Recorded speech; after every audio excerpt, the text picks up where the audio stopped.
My name's Dead Pallet and I came here to urinate.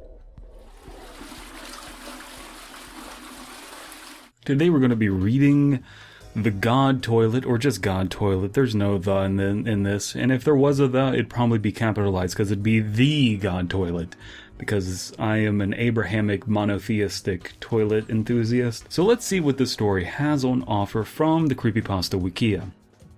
It's the time to tell you about the story of the God Toilet, capitalized from that first line. I'm wondering if this is a troll pasta. That's what we call one of the washroom stalls in the building where I work. It's in one of the men's rooms in an out-of-the-way corner of the building that people don't tend to frequent. You gotta know about the private toilets if you need to make a dookie at work. I like to go there, even though it's quite a trek across the building, because I'm the shy type when it comes to bathroom duties. That, and it also gives me an excuse to get away from my desk for a bit. Okay, so this person is giving you the tech. Okay, you need this bathroom tech in your life. Well, I used to like to go there. Well, the God Toilet stall itself has been out of order for as long as I can remember. The reason it's called the God Toilet is because, see, I like this pacing. I like this pacing because I was about to ask that question. Why are we calling this the God Toilet? And it immediately gives me that answer. Because, for some odd reason, the bathroom stall has a spotlight set into the ceiling directly above it. No other bathroom stall in the building is set up like that, with the stall door closed. The light from the spotlight comes streaming through the cracks and under the door as though God himself were taking a dookie break there, hence the name. This is a good premise. I love this. This is relatable. This is real life. This is Ashcan horror so far. We'll see what happens. But it's relatable. It's a situation that you will find yourself in. And that's the kind of story that I gravitate to. The writing is also very charming, and I'm a fan of this. So I'm working away one morning when I get a familiar urge. I get up and begin my daily trek across the building. I get to the God Toilet washroom, go into the stall, and start doing my thing. Number one, if anyone cares, I can't imagine anyone will, but it's a detail that might make the story, right? So, I'm only there for a few minutes when I hear something. It's myself peeing. Wait, I'm only there for a few moments. I was about to say minutes? You're taking multiple minute long pees? I think nothing of it, as strange noises are a common occurrence in the God Toilet bathroom. I always wrote them off as voices being carried through the ventilation system. This time, however, the noises are quite clearly coming from the stall next to me. The God Toilet. So you're not in the God Toilet stall. You're in the bathroom that has the God Toilet right next to it. You're in the stall beside it, which is not the God Toilet. And maybe that's your mistake. You want it to be well lit. Have you ever taken a poop in the dark? Leave a comment below if you've ever pooped in the dark. It's a big plot line, a theme in these creepypastas based around toiletry. But I think that's also relatable. The idea that this is a weird, out-of-the-way place in the building, and the ventilation system there is wonky, maybe it gets less maintenance, and so you're getting some weird sounds, but these aren't the weird sounds. This is a person or thing or God next to us. I freak out not because I think there's any ghost or anything, but just because I really do have a bit of a shy bladder, and the thought of someone unexpectedly sharing the room with me kind of interfered with my pee mojo. Oh, the writing in this is really charming. Pee mojo? That's excellent. I do my best to continue, but Mr. Bladder won't have it. In an awkward silence that followed, I could almost make out words in the odd whispering from the stall next to me. Excellent. Pacing is great. This is happening in broad daylight, and we're still getting tension. The tension is accompanied by some pretty funny, punchy writing. It's great, and I think that you would want to read something like this when you're editing.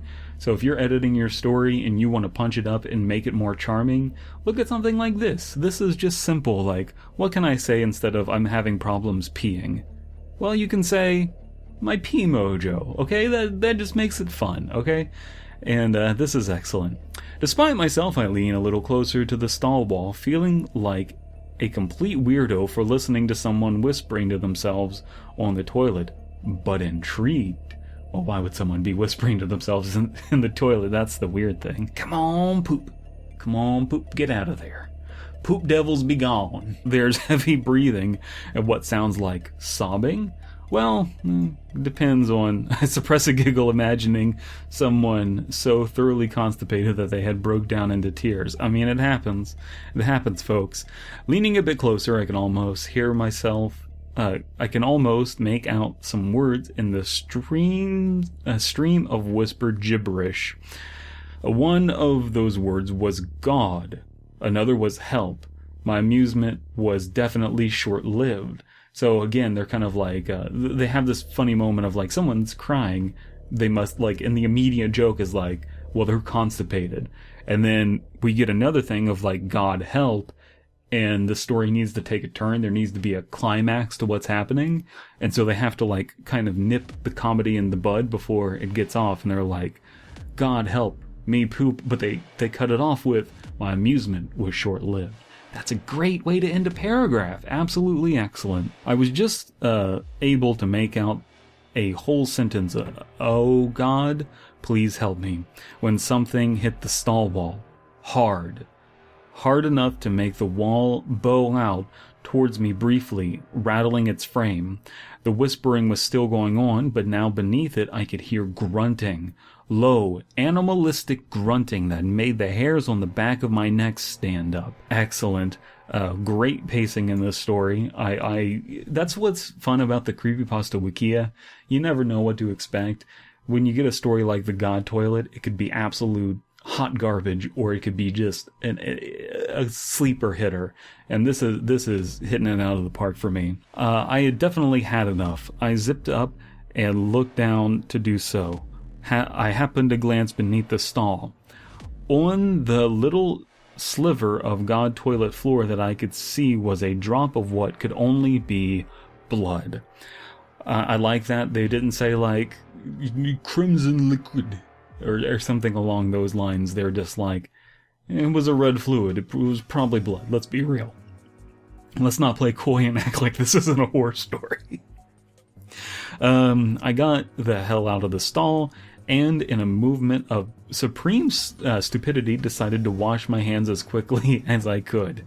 Yeah, I would be asking questions. You know what? I gotta be real with you. I wouldn't wash my hands. I'd get the fuck out of there. I think that's the play. That's the move. What can I say? My mother taught me well. I splashed my hands under the water, the grunting behind me getting louder by the moment. In the mirror, I could see the God toilet stall behind me, the light streaming through the cracks, no longer amusing but ominous. I go to leave, and in heading towards for the door, I see something in the mirror that will haunt me to this day. I know what you're thinking. Will haunt me to this day. That's a very no sleep cringy kind of thing to say, but I think contextually it's working for this story. Let me know what you think, but I think that it's working for me. Under the stall door, inside the God toilet, I could see a pair of feet. They weren't the standard loafer, pants around the ankles feet that you see under a stall door, though. They were quite bare, the toenails long and ragged, and ragged. So it's ragged. Okay. The fresh flesh pale and gray. They were dead feet, and they were moving towards the stall door, shuffling with agonizing slowness. As I wrenched open the bathroom door, the last thing I heard was the latch of the God toilet stall rattling. Profusely sweating, insert the meme of the guy profusely sweating, I walked as fast as I could back to my desk and sat there, shivering and weak, pretending to work. Knees weak, arms are heavy, there's urine on my pants already. Needless to say, I haven't been back to the God toilet bathroom. My bladder isn't feeling so shy anymore. Credited to Phylodox? Phylodox? of something awful. This was a fun story. I enjoyed it. The writing, again, very punchy. The ending, a little abrupt. I would have liked to have a little bit more of an explanation. Asking around, you don't need like an explanation of like, well, you know, it was actually Samantha Mergaflov who died in the influenza of 9/11. You know, you don't need all of those details, but I would prefer to have something along the lines of like, hey, anyone seen anything weird at that like bathroom down the hall? It's like, I've heard some weird sounds coming from, like, something to corroborate what our narrator is saying. Or people just being like, no, what are you talking about? Anything along those lines. I didn't even know that toilet existed. Something along those lines at the end would be nice. But overall, I'm a fan of this story. Let me know what you think down in the comments below.